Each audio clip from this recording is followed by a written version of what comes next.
Welcome back to the channel, guys, and with it being just under a month to the start of the Euros, Steve Clarke's finally announced his 26-man squad for Scotland's first major tournament in 23 years. Without further ado, let's just get stuck into this team and look at the goalkeepers.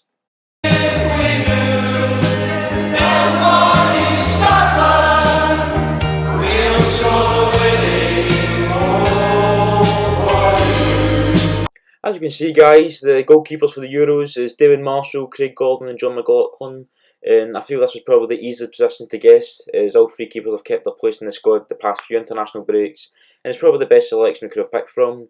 There could be an argument that Zander Clark deserves a spot in this team after having a very good season by winning the League Cup, reaching the Scottish Cup final and achieving a top 5 finish with St Johnstone. However, I feel Steve Clarke wouldn't want to tamper with the goalkeepers and has picked who he can trust the most.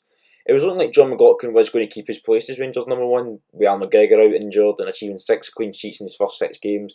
However, that wasn't to last long, as McGregor would then come back into the team and go on to win a place in the PFA Scotland Premiership Team of the Year.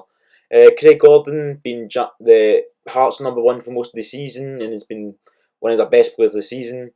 He managed to win the Scottish Championship and then promotion back to the Scottish Premiership with Hearts with no struggle at all. He also earned a place in the PFA Scottish Championship Team of the Year as well, so it's not been a bad year for the Hearts keeper. And last but not least, David Marshall is always going to the Euros, there's no doubt about that. He may have narrowly avoided relegation to League One with Derby, but the man put in a 10 out of 10 performance in our most important game in the 21st century, and also saved the penalty which sent us to the Euros.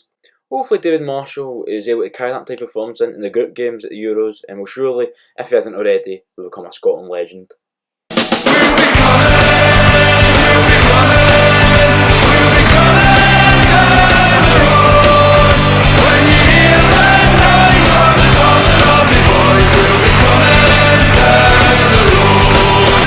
Moving on to the defenders now, and just from looking at list, I feel it's a really strong selection, and I'm more than happy for that to be the choice we choose from the Euros. A huge surprise in that list is Gilmour and Patterson, who many felt should be on that squad, but whether Steve Clarke would choose him was the question. The young fullbacks had a breakthrough season with Rangers after having to fill in for the injured James Tavernier, and hadn't put a lot wrong since coming into their lineup.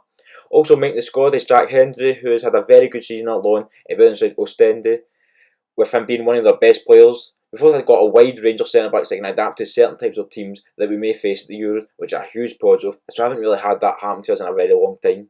Arguably, Scotland have the best players at the left-back position, with Andy Robertson and Kieran Tierney making the squad also. Although both of the respective players' teams haven't had the best of the season, the players themselves have played really well, with Tierney being Arsenal's standout man this year, and Robertson consistently putting in good performances for Liverpool. You've got to feel sorry for some of the players who never made the team, such as Liam Palmer, who, to be fair, has not had a great season with Sheffield Wednesday, as they were relegated to League One from the Championship last weekend. And of course, Andy Considine will be excluded from the squad after being pretty much the face of the playoff campaign due to his Stag 2 video, introducing a new cult classic for all Tartan Army supporters to sing at matches.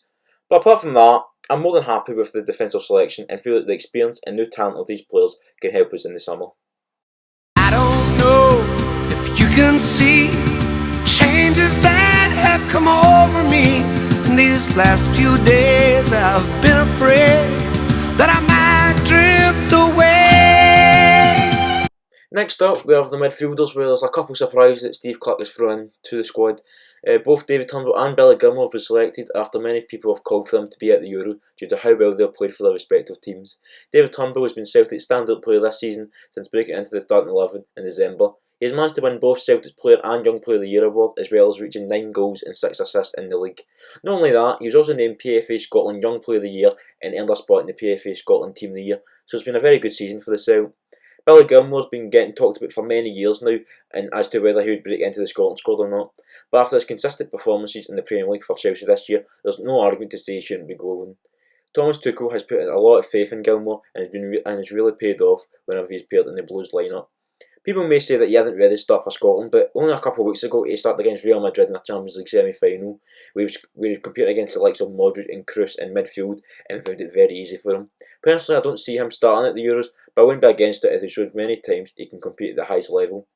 We also have many regulars returning to the squad, with Stuart Armstrong, Ryan Christie, Ryan Fraser, John McGinn, Cal McGregor, Scott McTominay and John Fleck being chosen. Also, it's pleasing to see James Forrest has made the squad after being out injured for the majority of the season.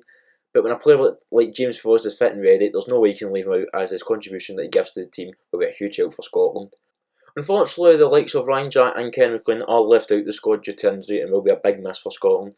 The midfield partnership of McGregor, Jack and McGinn was working brilliant in this system being played, and Ken McLean was a very good player to bring off the bench to freshen up the way we were playing. Thankfully, the midfield is one of Scotland's strongest areas, and I feel with the players who have been selected, we have more than enough quality and experience to help us in our matches at the Euros.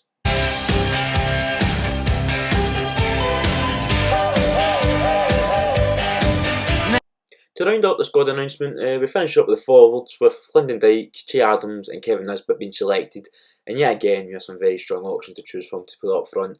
Lyndon Dykes has been brilliant since he chose to play for Scotland over his native Australia, and has benefited us massively. His partnership up front with Christie playing off him has been really good, with both complementing each other greatly. He's able to hold up the ball and lay off to a teammate very easily due to his strength and tall figure. Against Serbia, he was absolutely superb. Whether it was bullying the Serbian defenders off the ball or trying to get a shot off, he was such a key man in our victory that led us to the Euros. For the first time, Che Adams made an appearance in the last international squad after choosing to play for Scotland rather than England. After only playing 3 World Cup qualifying matches, the Southampton striker managed to score and assist a goal and was able to express the Premier League quality that the squad has been missing. It's early days, but I feel that's been an excellent choice for Scotland and should be selected for many campaigns to come. Since moving from Dunfermline in the summer, Kevin Nisbet has been brilliant in a Hibs side which achieved a 3rd place finish and are about to compete for a Scottish Cup this weekend. The Highbury managed to score 14 goals and assist 2 this season and has been a standout player for the Leaf side. I don't think he started many games at the Euros, but I feel he would be an excellent choice to bring off the bench due to his eye for a goal and his ability to combat any defences that are playing in front of him. Many people would argue that Lee Griffiths deserves a place in the team, but for a player who turned up to pre-season overweight and is not being able to stay fit for the full season, I don't see why he should deserve a spot when other players have been more worthy of the place than he has. I feel the current forward selected in this squad will have a very good impact up front and will cause teams many problems. So yeah guys, that brings an end to the video, and just listening to all them players that's announced in this squad has made me more buzzing for next month. It really is. And if you enjoyed the video, please like and subscribe and let me know down in the comments who you feel should have been included in the squad. Until next time, you've been watching the Scottish Football Experience and I'll see you in the next video.